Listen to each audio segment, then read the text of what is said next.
Hi everyone, welcome back to my channel. আজ আমি তোমাদের সাথে শেয়ার করব নিরামিষ পদ্ধতিতে তৈরি করা আলু ও কাবুলি ছোলার রেসিপি। এই রেসিপি তৈরি করার জন্য প্রথমে আমি এখানে নিয়েছি আলু, তারপর আমি এখানে নিয়েছি 200 গ্রাম কাবুলি ছোলা। ছোলাগুলো আমি কালকে রাতে ভিজিয়ে রেখেছিলাম। তারপর এখানে নিয়েছি আমি টমেটো, এখানে আমি 2টো টমেটো ব্যবহার করেছি। এরপর আমি এখানে নিয়েছি কাঁচা লঙ্কা, এখানে আমি 6 থেকে 7টা কাঁচা লঙ্কা নিয়েছি। তারপর আমি এখানে নিয়েছি আদা বাটা ও জিরে বাটা। তারপর আমি একটি কড়াইয়ে কাবুলি ছোলাগুলো দিয়ে দেবো। তারপর আমি দিয়ে দেবো আলু। এরপর আমি এর মধ্যে দিয়ে দেবো পরিমাণ মতো জল, দিয়ে সব কিছু বেশ একবার ভালো করে মিক্স করে নেব। এরপর আমি এর মধ্যে দেব পরিমাণ মতো লবণ, এখানে আমি 2 চামচ লবণ ব্যবহার করেছি। তারপর আবারও একবার ভালো করে মিক্স করে নেব। তারপর ঢাকা দিয়ে 10 থেকে 15 মিনিট সিদ্ধ করে নেব।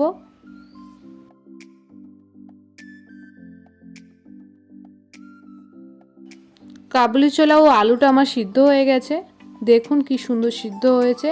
আমি একটা হাতে করে ভেঙে দেখিয়ে দিচ্ছি আপনাদেরকে।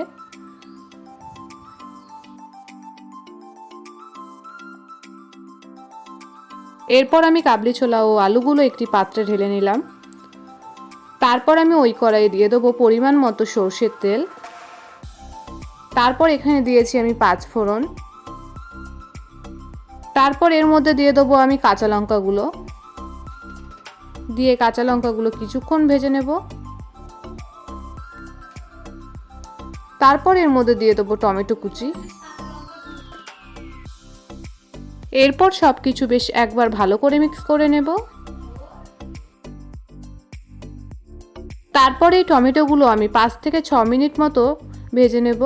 টমেটোগুলো যখন একটু নরম হয়ে যাবে তারপর আমি এর মধ্যে মশলা দিয়ে দেবো, আর দেবো অল্প মশলা দেওয়া জল।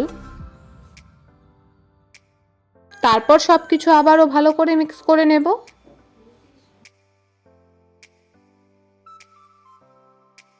এরপর আমি এর মধ্যে দেব পরিমাণ মতো লবণ, পরিমাণ মতো হলুদ গুঁড়ো। যেহেতু আমি কাবলি ছোলা সিদ্ধ করার সময় লবণ দিয়েছি, তাই এখানে অল্প পরিমাণ লবণ দেবে। আর তারপর আমি এখানে দিয়েছি লঙ্কার গুঁড়ো 2 চামচ, আর দিয়েছি ধনে গুঁড়ো। তারপর সব কিছু বেশ ভালো করে মিক্স করে নেব। এরপর আমি মশলাটা 4 থেকে 5 মিনিট মতো কষিয়ে নেব। তারপর আমি এর মধ্যে দিয়ে দেবো সিদ্ধ করে রাখা আলু ও কাবুলি ছোলাগুলো, দিয়ে সব কিছু বেশ ভালো করে একবার মিক্স করে নেব। এরপর আমি এর মধ্যে দিয়ে দেবো আরও অল্প পরিমাণ জল, দিয়ে আবারও সব কিছু ভালো করে মিক্স করে নেব।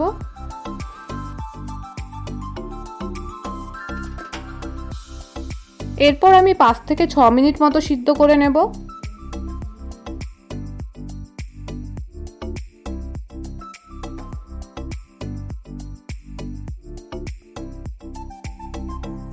এরপর এর মধ্যে দিয়ে দেবো আমি চানা মশলা,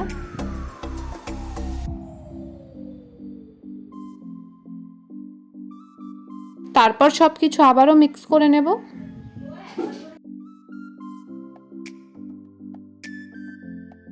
এরপর আমি আবারও 3 মিনিট মতো ফুটিয়ে নেব, তাহলেই তৈরি হয়ে যাবে আজকের আমার রেসিপি। তোমাদের যদি আমার এই ভিডিও ভালো লাগে তাহলে লাইক, কমেন্ট, শেয়ার, সাবস্ক্রাইব করবেন।